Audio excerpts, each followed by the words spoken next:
3 દિવસ બાદ ગુજરાતમાં ઠંડીનું જોર ઘટશે. 15 થી 20 કિલોમીટર પ્રતિ કલાકની ઝડપે પવન ફૂંકાશે. રાજ્યમાં કાતિલ ઠંડીનું મોજું ફરી વળ્યું છે. 3-4 દિવસથી લોકો હાજા ગગડાવતી ઠંડીનો અહેસાસ કરી રહ્યા છે. 15 થી 20 કિલોમીટર પ્રતિ કલાકની ઝડપે પવન ફૂંકાઈ રહ્યા છે. ઉત્તર પૂર્વ તરફના પવનોની ગતિમાં વધારો થતા લોકો ધ્રુજી રહ્યા છે. રાજ્યમાં 9 ડિગ્રી સાથે અમરેલી અને નલિયા સૌથી ઠંડાગાર શહેર રહ્યા હતા. અન્ય શહેરોમાં પણ તાપમાન 10 થી 14 ડિગ્રીની વચ્ચે રહ્યું હતું. હજુ 3 દિવસ સુધી આવી છપ્પરફાટ ઠંડીનું લોકોને સહન કરવી પડશે. જોકે હવામાન વિભાગે 3 દિવસ બાદ ઠંડીનું જોર ઘટવાની આગાહી કરી છે. 3 દિવસ બાદ પવનની દિશા બદલાતા 2 થી 3 ડિગ્રી તાપમાન વધશે અને ठंडी घट से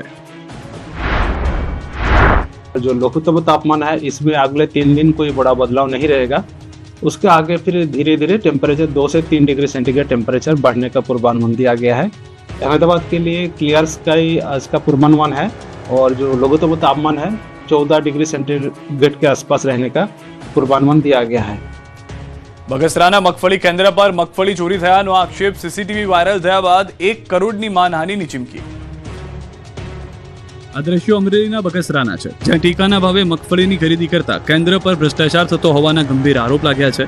વાયરલ થયેલા આ સીસીટીવી ફૂટેજમાં દેખાઈ રહેલો શખ્સ મગફળીના બારદાનમાંથી મગફળી કાઢતો હોવાનો દાવો છે. દાવો તો એવો પણ છે કે કેન્દ્ર પર ખેડૂતો પાસેથી રૂપિયા લેવામાં આવે છે. આ વિડીયોને હથિયાર બનાવી મંડળી અને વહીવટી તંત્ર સામે ભ્રષ્ટાચારના આક્ષેપો કર્યા છે, જેના કારણે મામલો ગરમાયો છે. કેટલાક ખેડૂતોએ આ મામલે તપાસની માંગ સાથે મામલતદારને આવેદનપત્ર આપ્યું. બીજી તરફ મંડળીના ચેરમેને દાવો કર્યો કે ખેડૂતો પાસેથી કોઈ રૂપિયા લેવામાં નથી આવતા. આરોપ લગાવનાર સામે તેમણે 1 કરોડના માનહાનિના દાવાની ચીમકી પણ ઉચ્ચારી. એવામાં સવાલ ઉઠી રહ્યા છે કે આખરે આ આરોપોમાં સત્ય શું છે. આ તરફ ધોરાજી મગફળી ખરીદ કેન્દ્ર પર કોન્ટ્રાક્ટર દ્વારા મગફળીની ચોરીની ફરિયાદ. અમરેલીના બગસરા બાદ ધોરાજીના મગફળી ખરીદી કેન્દ્ર પર કોન્ટ્રાક્ટર દ્વારા મગફળીની ચોરી થતી હોવાની ફરિયાદ ઉઠી છે. ખરીદ કેન્દ્ર પર કોન્ટ્રાક્ટર દ્વારા દાદાગીરી કરવામાં આવતી હોવાની ફરિયાદ ઉઠી. ધોરાજી મગફળી ખરીદ કેન્દ્ર પર જોખેલી મગફળીના બારદાનમાંથી કોન્ટ્રાક્ટરના મજૂરો દ્વારા મગફળી કાઢવામાં આવી રહી હોવાની રાવ ઉઠી, જેનો વિડીયો પણ સામે આવ્યો. જેમાં એક ગ્રાઉન્ડમાં મગફળી ભરેલી ગુણી પડી છે, જેમાંથી કેટલાક લોકો મગફળી કાઢી રહ્યા છે. કોન્ટ્રાક્ટર મહિલા મજૂરોને પણ આ રીતે મગફળી ચોરવા માટે બળજબરી કરી રહ્યો હતો. આ મુદ્દે ખરીદ કેન્દ્ર પર કામ કરતી મહિલા મજૂરોએ વિરોધ પ્રદર્શન કર્યું તો કોન્ટ્રાક્ટરે ધમકી આપી હતી. મહિલા મજૂરોને પજવણી કરી જાહેરમાં બેભત્સ ગાળો ભાંડી હોવાનો આક્ષેપ કર્યો, જેથી મહિલાઓ રણચંડી બની અને લીઝ સ્ટેશનના દરવાજા ખખડાવ્યા. જૂનાગઢના કોન્ટ્રાક્ટર તુષારભાઈ સામે મહિલાઓએ ફરિયાદ નોંધાવી, જેથી 112ની ટીમે પહોંચી આરોપીને પોલીસ સ્ટેશન લઈ જવામાં આવ્યો હતો. છોટાઉદેપુરની સંખેડાની કેનાલમાં ગાબડું પડતા ખેડૂતોને આવ્યો રડવાનો વારો. છોટાઉદેપુરના સંખેડાની ગુંદેર માઇનોર કેનાલમાં વારંવાર ગાબડા પડતા ખેડૂતો પરેશાન થઈ ચૂક્યા છે. ખેડૂતોના ખેતરોમાં જરૂરિયાત વિના પાણી પહોંચી જાય છે, જેથી ખેડૂતોના ઉભા પાકને નુકસાન પહોંચે છે. તો કેટલાક વિસ્તારોમાં સબ માઇનોર કેનાલનું નવીનીકરણ કરવામાં આવ્યું છે. જે કેનાલો બની રહી છે તેમાં ફક્ત વેઠ ઉતારી છે. તો ટીંબા અને ભાટપુર ગામ વચ્ચેની સીમમાં નવીન બનાવેલા કેનાલમાં નર્મદાનું પાણી છોડાતા જ કેનાલમાં તિરાડો પડી ગઈ. કેટલીક જગ્યાએ તો કેનાલના ટુકડા પણ થઈ ગયા છે. જે પાણી છોડવામાં આવ્યું તે ખેડૂતોના ખેતર સુધી નહીં પણ કોતરમાં વહી ગયું, જેને લઈને ખેડૂતો કોન્ટ્રાક્ટર અને અધિકારીઓની મિલીભગત હોવાનો આક્ષેપ પણ કરી રહ્યા છે. ખેડૂતોની વારંવારની રજૂઆતો બાદ પણ અધિકારીઓ આંખ આડા કાન કરતા હોવાનો આક્ષેપ છે. બીજી તરફ નિગમ દ્વારા પણ પાણી બંધ કરી દેવામાં આવ્યું છે, જેને લઈને હવે આ વિસ્તારમાં સિંચાઈનું પાણી ક્યારે મળશે, ક્યારે તૂટેલી કેનાલને ફરીથી નવી બનાવવામાં આવશે તેની રાહ જોવાઈ રહી છે. સુરત, વડોદરા અને રાજકોટમાં લુખ્ખાઓએ ઉત્પાત મચાવ્યો. સુરતના ઉધનામાં લુખ્ખા તત્વોએ એવો આતંક મચાવ્યો છે કે આખા વિસ્તારમાં દહેશત ફેલાઈ હતી. ઉધનામાં સોનલ ઇન્ડસ્ટ્રીયલ વિસ્તારમાં રાજા બિહારી નામના યુવક પર કેટલાક શખ્સોએ હુમલો કર્યો. જૂની અદાવતમાં રાજા બિહારીને મારી તોડી નાખ્યો હતો. લાકડી, લોખંડના ધોકા સહિતના હથિયારો સાથે યુવક પર ગુંડાઓ તૂટી પડ્યા. આરોપીઓએ ખુલ્લેઆમ યુવકની ધોલાઈ કરી નાખી, જેથી આ વિસ્તારમાં દહેશત ફેલાઈ હતી. આ તરફ રાજકોટમાં પણ ગુંડારાજ છવાયું છે. શહેરની કટારિયા ચોકડી પાસે 4 થી 5 લોકોએ કેટલાક લોકો પર પથ્થરોથી હુમલો કર્યો. લક્ષ્મીનગર સોસાયટીમાં અસામાજિક તત્વોએ આતંક મચાવ્યો. ધોકા, પાઇપ સાથે 4 થી 5 લોકોએ પથ્થરમારો કર્યો. સામસામે 2 જૂથ આવી ગયા, જેથી આ વિસ્તારના લોકો ડરી ગયા હતા. બીજી તરફ વડોદરામાં જાહેરમાં મારામારી કરવી ભારે પડી. પોલીસે તોફાની તત્વોને કરાવ્યું કાયદાનું ભાન. 2 દિવસ અગાઉ હાથખાના વિસ્તારમાં જાહેરમાં મારામારી કરનારને પોલીસે પકડી પાડ્યા છે. પતંગની લારી લગાવવાના મામલે ભાઈઓ વચ્ચે હિંસક તકરાર થઈ હતી. કુંભારવાડા પોલીસે કરી 4 શખ્સોની અટકાયત અને કાન પકડી માફી પણ મંગાવી હતી. વડોદરા અને ભાવનગરમાં દારૂ ભરીને પૂરપાટ જતા વાહનને નડ્યો અકસ્માત. રોડ પર દારૂની થઈ રેલમ છે. વડોદરામાં ફરી એકવાર રફતારનો કહેર જોવા મળ્યો છે. વડોદરા હાલોલ રોડ પર દારૂ ભરેલા વાહનને અકસ્માત નડ્યો હતો, જેથી દારૂની રોડ પર રેલમછેલ થઈ હતી. હાલોડ રોડ પર કુમેઠા નજીક પૂરપાટ જતું પિકઅપ અને ટ્રક વચ્ચે અકસ્માત થયો. બંનેની સ્પીડ એટલી ખતરનાક હતી કે પિકઅપનો કચ્છર ખાણ વળી ગયો. આ સાથે જ ફાયર સેફટીના સિલિન્ડર અને પીપળામાં ભરેલો 4.5 લાખનો દારૂ ઝડપાયો. પરપ્રાંતમાંથી ભાવનગર દારૂ પહોંચાડવાનો હતો. અકસ્માતમાં પિકઅપ વાનના ચાલકનું મોત થયું, જ્યારે 2 યુવકો ઘાયલ થયા. પોલીસે 2233 બોટલ દારૂ બિયર સહિત 6.91 લાખનો મુદ્દામાલ જપ્ત કર્યો. આ બાજુ વડોદરા જેવા જ દ્રશ્યો સામે આવ્યા ભાવનગરથી, જ્યાંના નારી ગામ નજીક દારૂ ભરેલી કારનો અકસ્માત થયો. બેફામ જતી કાર ડિવાઈડર સાથે અથડાતા કારનો બુગડો બોલી ગયો. કારમાંથી દારૂ મળી આવ્યો, જેથી રસ્તા પર દારૂની રીલમછીલ થઈ. મોટી સંખ્યામાં લોકો દોડી આવ્યા. પોલીસ પણ ઘટના સ્થળે પહોંચી હતી. સુરતમાં સગીર પુત્રએ એવા સ્ટન્ટ કર્યા કે પિતાને માફી માંગવી પડી. સુરતમાં સગીર પુત્રએ રોડ પર એવા સ્ટન્ટ કર્યા કે પિતા 2 હાથ જોડીને માફી માંગવી પડી. પોલીસે પિતા પુત્રને પકડીને કાયદાનું ભાન કરાવ્યું. સુરત શહેરના જાહેર માર્ગો પર સ્ટન્ટબાજોનો આતંક અટકવાનું નામ નથી લઈ રહ્યો. તાજેતરમાં મોટા વરાછા રિંગ રોડ પર એક સગીર દ્વારા જોખમી સ્ટન્ટ કરવામાં આવ્યા. બાઇક સવારે ટ્રાફિક વચ્ચે પોતાના બાઇક આગળથી ઊંચું કરી જોખમી સ્ટન્ટ કર્યા. નવાઈની વાત એ છે કે આ સ્ટન્ટબાજે પોતાની સુરક્ષા માટે હેલ્મેટ તો પહેર્યું હતું, પરંતુ જાહેર માર્ગ પર અન્ય વાહન ચાલકો અને રાહદારીઓના જીવ જોખમમાં મૂક્યા હતા. આ સ્ટન્ટનો વિડીયો સોશિયલ મીડિયા પર વાયરલ થતા જ લોકોમાં રોષ જોવા મળ્યો. આ મામલે ઉત્તરાયણ પોલીસે ત્વરિત કાર્યવાહી કરી સ્ટન્ટબાજની ધરપકડ કરી છે. જોકે સ્ટન્ટ કરનાર સગીર હોવાથી તેના પિતાએ પોલીસ સ્ટેશનમાં માફી માંગવાનો વારો આવ્યો હતો. અમરેલીના લુણીધાર ગામે 2 મંદિરમાં તસ્કરોએ કરી ચોરી. અમરેલીના કુકાવા તાલુકાના લુણીધાર ગામમાં મંદિરમાં તસ્કરો ત્રાટક્યા હતા. ગામના સરદારા પરિવારના ખોડિયાર માતાજીનું મંદિરમાં અને સ્વામિનારાયણ મંદિરમાં ચોરોએ ચોરી કરી. ચોરી કરતા ચોરો ખોડિયાર માતાજીના મંદિરના સીસીટીવી કેમેરામાં કેદ થયા. દ્રશ્યમાં જોઈ શકાય છે કે 2 ચોર મંદિરમાં પ્રવેશે છે, જેમાંથી ચોર મંદિરના ગર્ભગૃહમાં જઈ ખોડિયાર માતાજી પર ચડાવેલા આભૂષણો ઉતારે છે અને બીજો તેને મદદ કરે છે. ક્ષણવારમાં ચોરી કરી બંને ભાગી જાય છે. ગામમાં સતત વધતી જતી ચોરીને લઈને દહેશત ફેલાય છે. પોલીસ પેટ્રોલિંગ કરે તેવી માંગ કરી છે. જૂનાગઢની સિવિલમાં થઈ શોલે ફિલ્મવાળી દારૂડિયાએ 5મા માળે ચડી મચાવી ધમાલ. જૂનાગઢની સિવિલ હોસ્પિટલમાં શોલે ફિલ્મવાળી થઈ. જે રીતે ધર્મેન્દ્ર દારૂના નશામાં ટાંકી પર ચડી જાય છે, તે જ પ્રકારે એક દારૂડિયો દારૂના નશામાં ટલ્લી થઈને સિવિલ હોસ્પિટલના 5મા માળે ચડી ગયો હતો. દિવાલ પર ચડી કૂદકો મારવાની ધમકી આપી રહ્યો હતો, જેને લઈને સિવિલમાં હાજર દર્દીઓ અને તેના સગાઓના જીવ અદ્ધર થઈ ગયા હતા. આ અંગેની સિવિલ તંત્રને જાણ કરતા દારૂડિયાને નીચે ઉતારવા માટે તંત્ર દોડતું થઈ ગયું હતું. સિક્યોરિટી અને હોમગાર્ડના જવાને 1 કલાક સમજાવ્યા છતાં યુવાન નશામાં માનવા તૈયાર ન હતો અને ઉપર ધમાલ મચાવી રહ્યો હતો. અંતે 1 કલાકના ખેલ બાદ દારૂડિયાને નીચે ઉતારીને પોલીસને હવાલે કર્યો હતો. રાજકુમાર જાટ મૃત્યુ કેસ મામલે ગણેશ ગોંડલનો નાર્કો ટેસ્ટનો રિપોર્ટ હાઈકોર્ટમાં રજૂ કરાયો. રાજકુમાર અપમૃત્યુ કેસમાં ગણેશ ગોંડલના કરાયેલા નાર્કો ટેસ્ટના રિપોર્ટમાં નવો વળાંક આવ્યો છે. 11મી ડિસેમ્બરે ગણેશ ગોંડલના નાર્કો ટેસ્ટની કામગીરી પૂર્ણ કર્યા બાદ આજે તપાસ અધિકારી દ્વારા ગુજરાત હાઈકોર્ટ સમક્ષ રિપોર્ટ રજૂ કરવામાં આવ્યો. સુરેન્દ્રનગર પોલીસે કરેલ તપાસ રિપોર્ટ કોર્ટ સમક્ષ મુકાયો, જેમાં ગણેશ ગોંડલે રાજકુમાર જાટને માર માર્યો કે કાવતરું રચ્યાની વાતનો ઇનકાર કરવામાં આવ્યો છે. નાર્કો ટેસ્ટ માટે ગણેશને 31 સવાલ પૂછવામાં આવ્યા. હાઈકોર્ટમાં કેસની વધુ સુનાવણી આગામી 15મી જાન્યુઆરીએ યોજાશે. સરકારી વકીલે કહ્યું કે આરોપીએ કોઈ કાવતરું કરેલ નથી કે આરોપીના ઘરે માથાકૂટ થઈ તેનો બદલો લેવામાં આવ્યો નથી.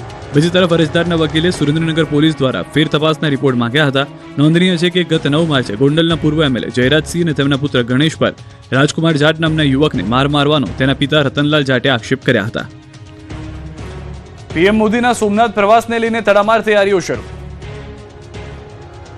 આગામી 10 થી 12 જાન્યુઆરી દરમિયાન વડાપ્રધાન ગુજરાતના વિવિધ જિલ્લા અને શહેરમાં યોજાનાર કાર્યક્રમોમાં હાજરી આપવાના છે, જેની સુરક્ષા વ્યવસ્થા લોખંડી બનાવવાની તૈયારીઓ શરૂ કરી દેવામાં આવી છે. 2 દિવસ સોમનાથથી પ્રધાનમંત્રી મુલાકાત લેવાના છે, જેને લઈને તંત્ર દ્વારા તડામાર તૈયારીઓ શરૂ કરી દેવામાં આવી છે. તો સભા સ્થળ, રોડ રસ્તાઓ અને પીએમ મોદીનો અભિવાદન જિલ્લાવાર સ્થળ પર કરવામાં આવશે, જેને લઈને પણ પૂરજોશમાં તૈયારીઓ ચાલી રહી છે. સોમનાથના ઇતિહાસમાં પ્રથમવાર પ્રધાનમંત્રી મોદીનો 2 કિલોમીટર લાંબો રોડ શો યોજાશે, જેમાં 108 અશ્વો સામેલ થશે. સમગ્ર વિસ્તારમાં ઉત્સાહ અને ઉત્કંઠા છવાઈ ગઈ છે. આ ઉપરાંત નરેન્દ્ર મોદી જે સદભાવના ગ્રાઉન્ડમાં જનમેદનીને સંબોધન કરશે, એનું અને નરેન્દ્ર મોદીનું વર્ષ 2012નું એટલે કે 14 વર્ષ જૂનું કનેક્શન છે. સ્વાભિમાન પર્વ અંતર્ગત આ જ સદભાવના ગ્રાઉન્ડમાં વડાપ્રધાન મોદી વિશાળ જનસભાને સંબોધશે. આ જનસભા 1 લાખથી વધુ લોકોની જનમેદની એકત્ર થવાની શક્યતા છે. નોંધનીય છે કે 10 જાન્યુઆરીએ વડાપ્રધાન મોદી સોમનાથ સર્કિટ હાઉસ ખાતે તૈયાર કરાયેલા વિશેષ ગ્રીન રૂમમાં રાત્રિ રોકાણ કરશે. 11 જાન્યુઆરીની વહેલી સવારે તેઓ સોમનાથ મહાદેવના દર્શન કરશે.